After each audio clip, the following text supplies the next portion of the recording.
Hello बच्चों, स्वागत है आप सभी का आपके अपने यूट्यूब चैनल आरडी क्लासेस में। आशा करता हूं कि आप सभी लोग स्वस्थ होंगे, मस्त होंगे और हमारे साथ मैथ की क्लास को बहुत ही एंजॉय के साथ पढ़े होंगे। तो बच्चों, हम लोग पढ़ रहे हैं कक्षा 10 गणित प्रश्नावली 5.3 और आज की इस वीडियो में हम लोग प्रश्नावली 5.3 के क्वेश्चन नंबर 18, 19 और 20 को हल करेंगे। इसके पहले की जो भी वीडियो हैं उनमें प्रश्नावली 5.3 के क्वेश्चन नंबर 1 से लेकर के क्वेश्चन नंबर 17 तक के सभी क्वेश्चन को हल करा दिया गया है। यदि आपने उसे नहीं देखा है तो प्लेलिस्ट में जाकर के एक बार जरूर देखें। तो चलिए आज हम लोग स्टार्ट करते हैं क्वेश्चन नंबर 18 से।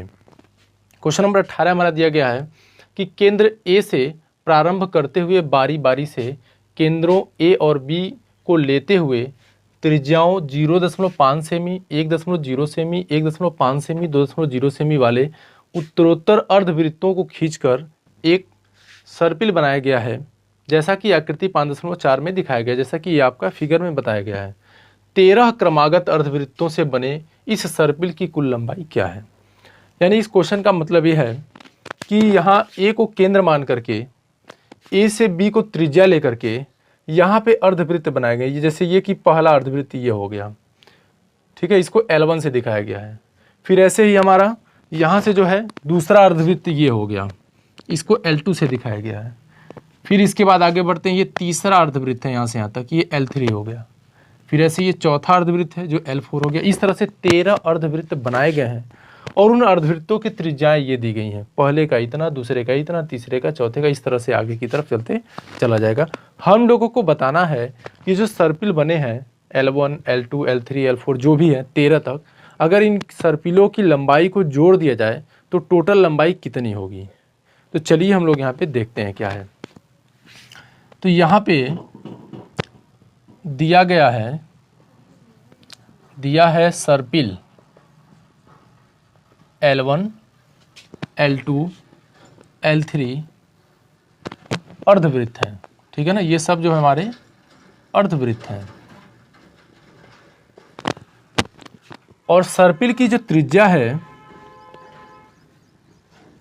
सर्पिल की त्रिज्याएं क्रमशः क्या क्या हो जाएंगी। देखिए ये हो जाएगा 0.5, 1.0, 1.5, 2.0, इस तरह से करके जो है आपका आगे की तरफ चलते चला जाएगा। अगर हमको निकालना है कि प्रत्येक सर्पिल की लंबाई कितनी होगी, एक एक सर्पिल की अगर हम लंबाई निकाल लेंगे और लंबाई निकालने के बाद सबसे पहले हम बनाएंगे समांतर श्रेणी। एपी जब बना लेंगे तो वहाँ से हमको उनको जोड़ने में आसानी हो जाएगी। तो यहाँ पे हमको सर्पिल की कुल लंबाई ही बताना है, इसलिए हमको इस पे नहीं हल कर सकते हैं क्योंकि ये तो त्रिज्या है।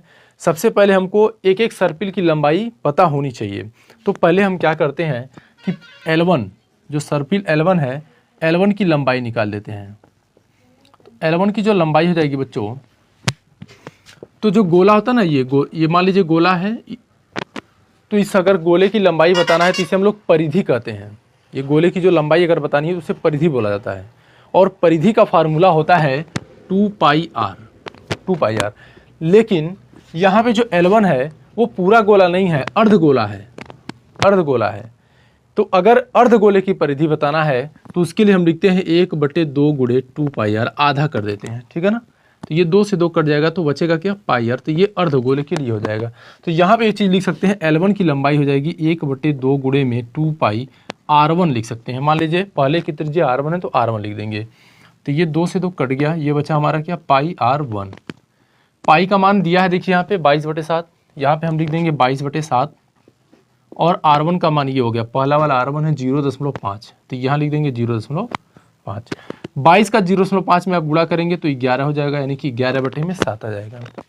फिर ऐसे ही अगर हमको L2 की लंबाई बताना है, L2 की लंबाई हो जाएगी हमारी 1/2 गुणे 2πr2 लिख सकते हैं।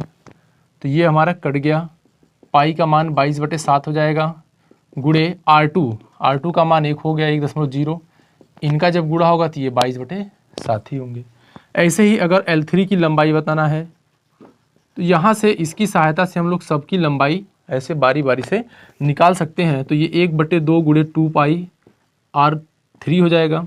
ये 2 से 2 यहाँ से कैंसिल हो गया, पाई का मान 22/7 और R3 का मान 1.5 है। इन दोनों का यहाँ पे हम लोग गुणा कर लेंगे तो ये हमारा हो जाएगा 33/7। ठीक है ना, ऐसे हम सबका निकाल सकते हैं। तो यहाँ सारे लोगों का निकालने की कोई आवश्यकता नहीं है। यहाँ से अब हमारी AP बन जाएगी। तो इस प्रकार प्राप्त AP, तो ये हमारा हो जाएगा 11/7, ये हमारा AP बनेगा 11/7, दूसरा पद होगा 22/7, फिर ऐसे होगा 33/7, और ऐसे हमारा चल जाएगा आगे की तरफ, कहाँ तक, 13 तक जाएगा। ठीक है ना, ये आपका जाएगा 13 सर्पिलों तक, ऐसे 13 सर्पिल इसमें बनेंगे। हमको बताना है जो 13 सर्पिल बने हैं सबकी लंबाई, कुल लंबाई बतानी है। तो सर्पिल की कुल लंबाई क्या हो जाएगी, सर्पिल की कुल लंबाई जो हो जाएगी वो आपका हो जाएगा L1 + L2 L3 L4 ऐसे करके 13 सर्पिलों तक, L1 L2 L3 ऐसे करके निकल जाएगा। इसका मतलब है कि ये L1 है, ये L2 है, L3 है, इनको हम योग निकाल देंगे तो आपका 13 सर्पिलों का जो है टोटल योग पता चल जाएगा।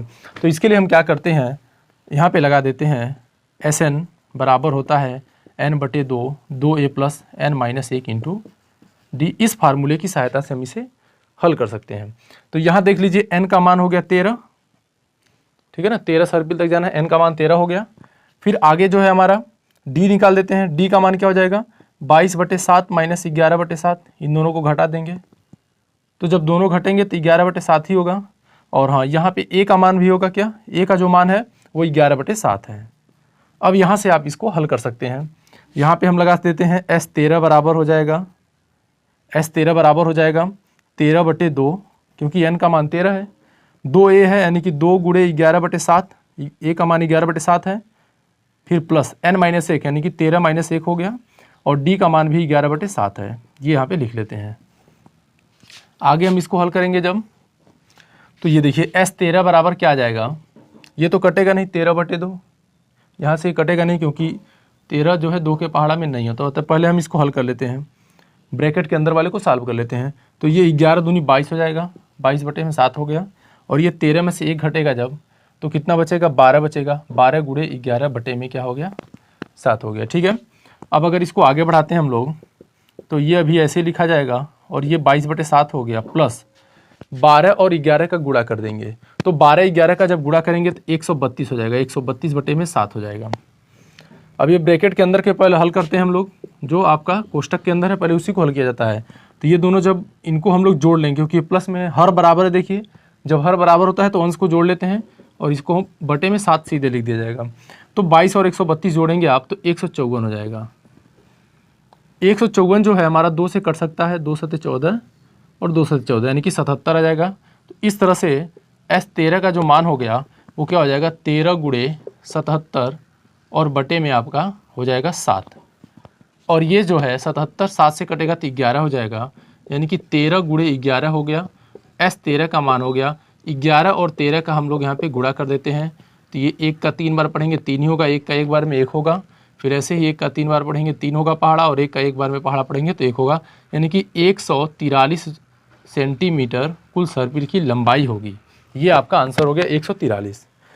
तो आशा करते हैं कि ये क्वेश्चन आपको समझ में आया होगा। तो इसका एक बार आप लोग स्क्रीनशॉट ले लीजिए, और यदि क्वेश्चन आपको समझ में आया है तो आप हमें कमेंट करके ज़रूर बताइए। साथ ही में वीडियो को लाइक करिए और अपने मित्रों को भी ज़्यादा से ज़्यादा शेयर करिए। और इसके बाद हम लोग बढ़ेंगे अपने अगले क्वेश्चन नंबर 19 की तरफ। तो इसके बाद बच्चों ये आपका क्वेश्चन नंबर 19 है। क्वेश्चन नंबर 19 में दिया गया है कि 200 लट्ठों को ढेरी के रूप में इस प्रकार रखा जाता है, सबसे नीचे वाली पंक्ति में 20 लट्ठे, उसमें अगली पंक्ति में 19 लट्ठे, उससे अगली पंक्ति में 18 लट्ठे इत्यादि। मतलब इस तरह से रखा गया इसको। ये 200 लट्ठे कितनी पंक्तियों में रखे गए हैं तथा सबसे ऊपरी पंक्ति में कितने लट्ठे हैं, ये हम लोगों को बताना है। क्वेश्चन का मतलब है कि जैसे इस तरह से कुछ लकड़ियों का ढेर है, लट्ठे हैं, उनको रखा गया है, तो सबसे नीचे वाली पंक्ति में 20 लट्ठों को रखा गया है। देखिए यहाँ से 1 से लेकर के 20 तक लिखा गया है। तो इस पंक्ति में कुल 20 लट्ठे हैं। इसके ऊपर वाली पंक्ति में 19 लट्ठे हैं। इसके ऊपर वाले पंक्ति में 18 लट्ठे हैं। ऐसे ही ऊपर करते रखा गया है। कुल 200 लट्ठों को इसमें रखा गया है। इसी क्रम में जो ये क्रम है, इसी क्रम से कुल 200 लट्ठों को रखा गया है। तो क्वेश्चन में हमको ये बताना है, पहला चीज़ तो ये बताना है कि कुल पंक्तियों की संख्या कितनी होगी, मतलब इनको कुल कितनी पंक्तियों में रखा जाएगा 200 लट्ठों को। और दूसरा ये बताना है कि जो हमारी आखिरी पंक्ति होगी वहाँ पे लट्ठों की संख्या कितनी होगी। तो चलिए इसे हम लोग हल करते हैं। तो सबसे पहले यहाँ पे हम क्या करते हैं कि यहाँ पे AP का निर्माण कर लेते हैं। तो ये हमारा AP होगा। देखिए पहली पंक्ति में 20 है, अगले वाले में 19 होगा, उसके अगले वाले में 18 होगा, ऐसे करके फिर 17 होगा, 16 होगा, और ये आपका आगे तक ऐसे ही चला जाएगा। ठीक है, चलिए अब क्या क्या चीज़ इसमें दे दिया। ये हमारा प्रथम पद हो गया, प्रथम पद A बराबर क्या हो गया 20 हो गया। फिर उसके बाद सारवंतर, सारवंतर जो है हमारा D बराबर हो जाएगा 19 माइनस 20, यानी कि क्या होगा -1 हो जाएगा सारवंतर। और कुल 200 लट्ठे हैं, कुल 200 लट्ठे हैं। तो लट्ठों का जो योग है, यानी कि कुल टोटल जो संख्या है, लट्ठों की टोटल संख्या, तो ये हमारा SN से दिखा सकते हैं। SN बराबर हो जाएगा 200। क्या क्या चीज़ें हम लोगों को बतानी है। पहला तो ये बताना है आपको कि कितनी पंक्तियां हैं, पंक्तियों की संख्या बतानी कि कितनी इनको पंक्तियों में रखा जाएगा। तो पंक्तियों की संख्या, या उसे हम लोग पदों की संख्या कह सकते हैं, इसे N से दिखाएंगे, इसको फाइंड करना है। और अगला हमको बताना है कि सबसे ऊपरी पंक्ति में कितने लट्ठे हैं। तो ऊपरी पंक्ति, ऊपरी पंक्ति में लट्ठों की संख्या, तो ये आपका AN हो गया, AN। ये दो चीज़ें हम लोगों को फाइंड करनी है, ये दो चीज़ें हम लोगों को निकालना है। तो सबसे पहले हम ये क्या यहाँ पे क्या करेंगे कि पहले N का मान ही निकाल देंगे कि कुल कितनी पंक्तियों में इनको रखा जाएगा। जब N का मान निकल जाएगा तो उसकी सहायता से हम यहाँ से AN का मान निकाल सकते हैं। तो इसके लिए हम क्या करते हैं कि ये फार्मूला लगा देते हैं। SN बराबर क्या होता है N/2 2A plus N-1 into D. AP के N पदों का योग का ये फार्मूला, SN बराबर N/2 2A plus N-1 into D. SN का जो मान है वो कितना दिया है बच्चों, तो SN का जो मान है वो 200 दिया है। तो यहाँ पे हम लोग 200 रख लेंगे यहाँ पे। तो ये 200 हो गया, प्लस में N का मान तो फाइंड करना है, तो N/2 सॉरी बराबर में लिखेंगे N/2 ऐसे लिख देंगे। 2A है यानी कि 2 गुणे, और A का मान कितना है 20 है, तो यहाँ पे 20 रख लेंगे। बाकी N-1 को हम लोग ऐसे ही लिख लेंगे। और फिर इसके बाद हमारा D है, और D का मान क्या है -1 है, तो यहाँ पे -1 लिख लेते हैं। इसका हम 2 से गुणा करेंगे तो ये 400 हो जाएगा, ये आपका हो जाएगा 400। और फिर बराबर में ये N ब्रैकेट के बाहर ऐसे ही रहने देते हैं। 20 का 2 में गुणा होगा तो 40 होगा, प्लस अभी रहने दीजिए। यहाँ पे देखिए -1 है, इसका जब हम लोग N-1 से गुणा करेंगे तो ये प्लस माइनस माइनस हो जाएगा, -N हो जाएगा, और ये माइनस माइनस प्लस हो जाएगा, +1 हो जाएगा। क्योंकि 1 से किसी भी संख्या में जब गुणा किया जाता है तो वही संख्या लिख दी जाती है। तो 1 का गुणा जब हम N में करेंगे तो N ही लिखेंगे, और 1 का गुणा 1 में करेंगे तो 1 ही लिखा जाएगा। ठीक है, इसके बाद आगे हम लोग क्या करेंगे, यहाँ से जब हम आगे चलते हैं तो ये N का जो है ब्रैकेट में गुणा हो जाएगा, यानी कि 400 बराबर लिखेंगे हम लोग 40N माइनस N का N में गुणा होगा तो N² हो जाएगा, और फिर यही काम N का 1 में गुणा करेंगे तो N ही रहेगा, प्लस में N हो जाएगा। ठीक, तो 40N और ये N जोड़ेंगे तो 41N हो जाएगा, और इनका इसको हम लोग पक्षांतर कर लेते हैं, इनका आगे की तरफ ला लेते हैं इनको। तो जब पक्षांतर करेंगे तो -N² है, तो जब आगे की तरफ आएगा तो ये प्लस में हो जाएगा, और ये 40 एक 41N प्लस में है तो इसलिए माइनस में लिखा जाएगा, और बाकी प्लस में 400 और बराबर में 0। इसका हम लोग यहाँ से गुणनखंड कर लेंगे। जब गुणनखंड करेंगे आप तो यहाँ से आसानी से N का मान निकाल देंगे। तो यहाँ पे ऐसी दो संख्याएं ढूंढनी है जिनका गुणा करने पे तो 400 आ जाए, और यदि उनको जोड़ा जाए तो -41 आए। तो बच्चों वो जो संख्या होगी हमारा वो हो जाएगी -16N -25N। -16 में -25 जोड़ेंगे तो -41 हो जाएगा, और -16 का -25 में जब आप गुणा करेंगे तो वो 400 हो जाएगा। तो यहाँ पे प्लस में 400 बराबर 0 लिख लेंगे। ठीक है, यहाँ से N कॉमन हो जाएगा, यहाँ से N कॉमन होगा, इनको दो समूह बांट देते हैं, N कॉमन करेंगे तो यहाँ हमारे पास बचेगा N -16। इन दोनों में से -25 कॉमन होगा तो यहाँ पर भी बचेगा हमारे पास N -16। यहाँ से N 25 तो बाहर निकल गया, N बचा, और फिर 400 में से भी 25 बाहर निकला है तो गुणा करके निकाला जाता है। तो 25 जब बाहर निकलेगा तो 25 से अगर जब हम 16 में गुणा करेंगे तो 400 आएगा, तो इसलिए यहाँ पे 16 बचेगा। या ऐसे कह लें कि 25 का जब हम 400 में भाग देंगे तो 16 आएगा, तो यहाँ पे 16 लिख लेंगे। ठीक है, बराबर में 0 हो जाएगा। ये दोनों सेम है, इनको एक बार लिख लेते हैं हम लोग। तो N -16 N -25 बराबर आगे 0। जब हम लोग N -16 के बराबर 0 रखते हैं तो N का जो मान है वो 16 आ जाता है, और जब हम n माइनस 25 के बराबर में 0 रखते हैं तो n का जो मान है 25 का जब हम 75 करेंगे तो 25 प्लस में हो जाएगा, यानी कि 25 आ जाता है। तो यहाँ पे n के दो मान निकल गए, एक 16 हो गया और एक 25 हो गया। तो अब यहाँ पे कौन सा आंसर सही होगा ये देखना है। तो इसके लिए हम क्या करते हैं कि अगला चीज़ हम निकालते हैं। देखिए यहाँ पे हमको एक चीज़ और निकालना था, an निकालना था, ठीक है ना, an निकालना था। क्या ऊपरी पंक्ति में लट्ठों की जो संख्या है वो बतानी थी हम लोगों को, यानी कि ऊपरी पंक्ति में कितने लट्ठे रखे जाएंगे ये यहाँ पे बताना है। तो an, तो पहले हम लोग इससे निकाल लेते हैं, n बराबर 16 पर, n बराबर 16 पर an, ठीक है ना, n बराबर 16 पे an बताना है। तो n का मान 16 है तो इसको a16 लिखा जाएगा। a16 को हम लोग लिखते हैं a प्लस 15d लिखते हैं। अगर आपको ये नहीं पता है तो इसके बेसिक जानकारी, समांतर स्टडी के बारे में कुछ बेसिक जानकारी जो है मैंने पहली वीडियो में दी है, वहाँ पे जाके देखें, ये चीज़ आपको पता चल जाएगी कि a16 को हम लोग a प्लस 15d कैसे लिख रहे हैं। तो a16 को ऐसे लिखा जाएगा, a प्लस 15d लिखा जाएगा, ठीक है। a का मान हम रख देते हैं, a का मान है 20, देखिए यहाँ पे a का मान क्या है 20 है, और फिर उसके बाद प्लस में 15 गुणे, और d का मान क्या है, देखिए यहाँ पे d का मान -1 है, तो यहाँ पे हम लोग -1 रख लेंगे, ठीक। अब ये 15 का 1 में गुणा होगा जब, अच्छा यहाँ पे तो 20 ही होगा, और 15 का 1 में गुणा करेंगे तो -15 हो जाएगा, और घटाने के बाद हमारा क्या हो जाएगा 5। तो इसका मतलब हो गया कि कुल इसको 16 पंक्ति में रखेंगे, और जो आखिरी पंक्ति होगी उसमें जो लट्ठों की संख्या होगी 5 होगी, ठीक है। लेकिन एक और हमने कंडीशन यहाँ पे प्राप्त किया है, n का जो मान है वो n बराबर 25 भी लिया है।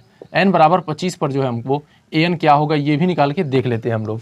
तो जब n बराबर 25 पर an को निकालेंगे हम लोग, तो यहाँ पे हम लिखेंगे a25, और a25 के बराबर लिखेंगे a प्लस 24d। a का मान 20 हो गया प्लस 24 गुणे, और d का मान बच्चों देखिए यहाँ से d का मान -1 है, तो जब यहाँ पे -1 हम लोग रखेंगे तो ये गुणे में -1 हो जाएगा, और ये 20 है तो 24 का प्लस 24 का -1 में जब गुणा करेंगे आप तो प्लस माइनस माइनस हो जाएगा, और ये हो जाएगा -24। अब इन दोनों को जब हम लोग घटाएंगे यहाँ पे तो क्या आएगा, हमारा आंसर -4 आएगा। तो a25 का जो मान है वो -4 आ गया। तो -4 तो संभव नहीं है, ये जो है आपका संभव नहीं है। संभव क्यों नहीं है, क्योंकि अभी हमने देखा है कि जो लट्ठों की कुल संख्या है वो कितना है, 200 है, कुल 200 लट्ठे हैं। तो फिर आखिरी पंक्ति में जो लट्ठा है वो -4 कैसे हो जाएगा, तो ये संभव नहीं हो सकता है, ठीक है ना। तो ये आपका आंसर हो जाएगा n बराबर 16, यानी इनको कुल 16 पंक्तियों में रखा जाएगा, और साथ ही में जो इसका 16वां पंक्ति होगा या जो आखिरी पंक्ति होगा उसमें जो कुल लट्ठों की संख्या होगी वो आपकी 5 होगी। तो आशा करते हैं कि ये क्वेश्चन आपको समझ में आया होगा। इसका आप लोग एक बार स्क्रीनशॉट ले लीजिए, और इसके बाद हम लोग बढ़ेंगे अपने अगले क्वेश्चन नंबर 20 की तरफ, जो आज का आखिरी क्वेश्चन होगा और इस चैप्टर का भी आखिरी क्वेश्चन होगा।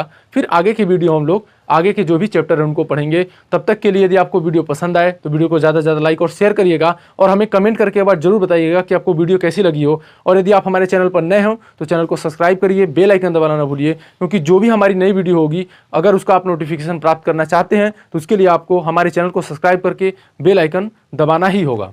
तो फिर आगे हम लोग चलते हैं अपने अगले क्वेश्चन नंबर 20 की तरफ। तो इसके बाद बच्चों ये आपका क्वेश्चन नंबर 20 है। क्वेश्चन थोड़ा बड़ा है, इसको पहले अच्छे से पढ़ेंगे, अच्छे से समझेंगे, तभी आप इस क्वेश्चन को हल कर पाएंगे। क्वेश्चन में दिया गया है कि एक आलू दौड़ में प्रारंभिक स्थान पर एक बाल्टी रखी गई, मतलब एक आलू दौड़ की प्रतियोगिता है और उसके प्रारंभिक स्थान पर बाल्टी रखी गई, जैसा कि यहाँ पे दिया गया है। आगे काम क्या करना है, जो पहले आलू से 5 मीटर की दूरी पे, यानी कि यहाँ पे पहला आलू रखा गया है यदि, तो यहाँ से 5 मीटर की दूरी पे हमारी बाल्टी रखी गई है, तथा अन्य आलुओं को एक सीधी रेखा में परस्पर 3 मीटर की दूरियों पर रखा गया है। यानी इसके बाद जितने भी आलू हैं वो सभी के सभी 3 मीटर की दूरी पे रखे गए हैं, एक दूसरे से, बाल्टी से नहीं, सभी आलू एक दूसरे से 3 मीटर की दूरी पे हैं।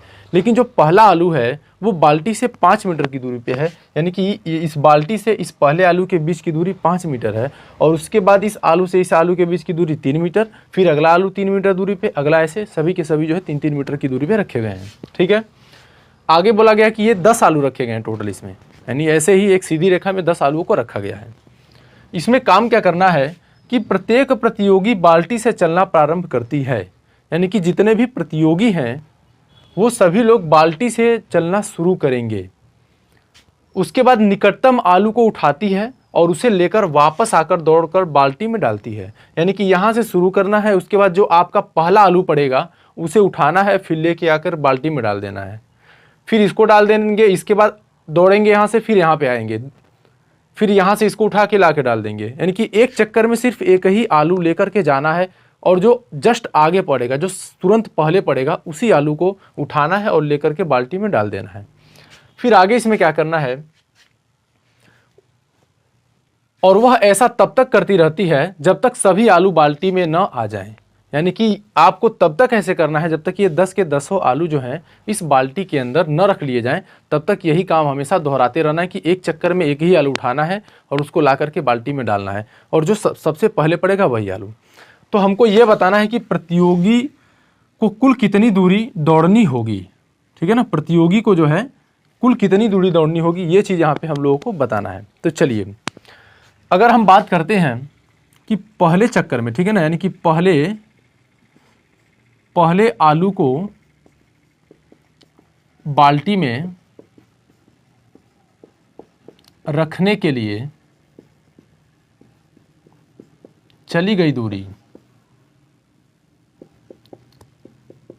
तो जो प्रतियोगी है जब पहले आलू को बाल्टी में रखेगा तो कुल दूरी कितना चलेगा। देखिए, पहले तो ये बाल्टी के पास से दौड़ के आएगा यहाँ पे 5 मीटर, और फिर यहाँ से वापस जाएगा 5 मीटर, यानी कि 2 गुणे 5 हम लिख सकते हैं। टोटल जो है 10 मीटर दूरी चलेगा पहले आलू को बाल्टी में रखने के लिए।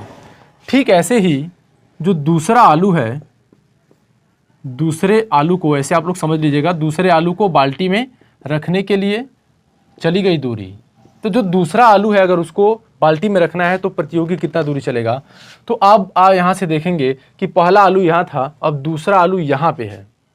तो पहले आलू के लिए उसको 5 मीटर आना था, लेकिन अब उसको 8 मीटर आना होगा। 5 यहाँ पे और 3 यहाँ पे, तो 8 मीटर टोटल आना होगा। तो 8 मीटर आना है और फिर 8 मीटर वापस जाना है, यानी कि ये हो जाएगा 2 गुणे 5 + 3 हो जाएगा, ठीक है। तो ये हम लिख सकते हैं 2 गुणे 8 यानी कि 16 मीटर हो जाएगा। दूसरे आलू को जब वो बाल्टी में रखेगा तो टोटल दूरी 16 मीटर हो जाएगी। फिर इसी तरह से हम लोग तीसरे आलू को अगर देखते हैं, तीसरे आलू को बाल्टी में रखने के लिए चली गई दूरी। तो जब तीसरे आलू को बाल्टी में रखने के लिए जो दूरी चलेगा, तो अब आप देख रहे हैं कि 2 गुणे 5 + 3 + 3 हो जाएगा, क्योंकि अब तीसरा आलू हमारा यहाँ पे है। देखिए, यहाँ पे तीसरा आलू है, तो अब इसको 5 फिर 3 और आना होगा। तो इसलिए ये आपका हो जाएगा 2 गुणे 11 यानी कि 22 मीटर, और ऐसे ही चलते चले आना है, ठीक है। तो ऐसे ही 10 आलू तक जाना है। तो अगर 10 निकालना होगा तो बड़ा पड़ जाएगा, तो उसके लिए हम क्या करते हैं, यहीं तक इसको रहने देते हैं। तो इस तरह से हम यहाँ पे लिख सकते हैं इस प्रकार 10 आलू को बाल्टी में रखने के लिए चली गई कुल दूरी। तो सभी दूरियों को हम लोग क्या करेंगे, जोड़ लेंगे। पहला, दूसरा, तीसरा, चौथा जो भी है जोड़ लेंगे। तो पहला क्या हो जाएगा 10 + 16 + 22, और इस तरह से हमारा कहाँ तक जाएगा 10 पदों तक, क्योंकि टोटल हमारे 10 आलू हैं यहाँ पे, ठीक है ना। ये हमारा एक एपी बन गया, ये एक समांतर श्रेणी बन गया, जिसका प्रथम पद जो है हमारा, प्रथम पद ए क्या दिया है 10 दिया है। सारवंतर डी जो है हमारा क्या दिया है 16 - 10 यानी कि कितना हो जाएगा 6 हो जाएगा। सारवंतर के लिए हम क्या करते हैं, दूसरे में से पहले को घटाते हैं, यानी कि 16 - 10 ये आपका 6 हो गया सारवंतर। पदों की जो संख्या है, पदों की संख्या n, यानी कि टोटल आलुओं की संख्या वही पदों की संख्या होगी, और ये हमारा क्या दे दिया है 10 दे दिया है। अब हमको क्या बताना है यहाँ पे, टोटल दूरी बताना है, यानी कि SN बताना है। SN बराबर होता है n/2 2a + n - 1 × d। ये हमारा फार्मूला है SN निकालने का, ठीक है। तो यहाँ पे हम लिख लेंगे S16 क्योंकि S10 लिख लेंगे, क्योंकि हमारा 10 पदों की जो संख्या वो 10 आलू हैं। तो S10 बराबर लिखेंगे हम लोग 10/2, 2 गुणे a का मान क्या है, देखिए यहाँ पे a का मान 10 है, तो यहाँ पे 10 रख लेंगे। n - 1, तो n का मान भी 10 है, तो 10 - 1 ही हो जाएगा। और d जो है आपका क्या दिया है, d का मान क्या दिया यहाँ पे 6 दिया, सारवंतर 6 दिया, तो यहाँ 6 लिख देंगे। तो ये 2 × 10 हो गया, 5 हो गया। ये 2 और 10 का गुणा कर लेंगे यहाँ पे, तो 20 हो जाएगा। और 10 में से 1 घटेगा तो 9 होगा, 9 गुणे 6 हो जाएगा। फिर उसके बाद आगे 5, 20 + 6 और 9 का गुणा करेंगे तो 54 आ जाएगा। अब इन दोनों को हम लोग जोड़ लेते हैं, 5 गुणे 74 हो गया, 54 और 20 जोड़ेंगे 74 हो जाएगा। अब इन दोनों का गुणा कर देंगे यहाँ पे आप, तो 5 और 74 का जब हम गुणा करेंगे तो 5 चौक के 20 और 5 7 35 2 37, यानी कि 370 मीटर जो है आपका आंसर हो जाएगा। यानी कि 10 आलू को जो है बाल्टी में रखने के लिए एक प्रतियोगी को 370 मीटर की दूरी दौड़नी होगी, 370 मीटर दूरी जो है तय करना होगा। तो ये आपके क्वेश्चन का आंसर हो गया। अब आप इसका एक बार स्क्रीनशॉट ले लीजिए और आज की इस वीडियो में हम लोग बस यहीं तक रहने देंगे। ये आपका आखिरी क्वेश्चन भी था। आगे के जो भी वीडियो हैं, आगे के जो भी प्रश्नावलियां हैं उनको अगले वीडियो में हम लोग हल करेंगे। तो उससे पहले आप सभी से रिक्वेस्ट है कि यदि आप हमारे चैनल पर नए हैं तो चैनल को एक बार सब्सक्राइब करके बेल आइकन जरूर दबा लीजिए, जिससे जो भी हमारी नई वीडियो हो वो आप तक आसानी से पहुंच सके। इस चैनल के माध्यम से आप सभी को क्लास 10 मैथ के कंप्लीट जो कोर्स है फ्री में बोर्ड के एग्ज़ाम से पहले करा दिया जाएगा। तो इसलिए आप हमारे चैनल को सब्सक्राइब करिए और बेल आइकन दबा लिए, जिससे हमारी जो भी नई वीडियो आप तक आसानी से पहुंच सके। वीडियो को देखने के लिए आप सभी को बहुत बहुत धन्यवाद।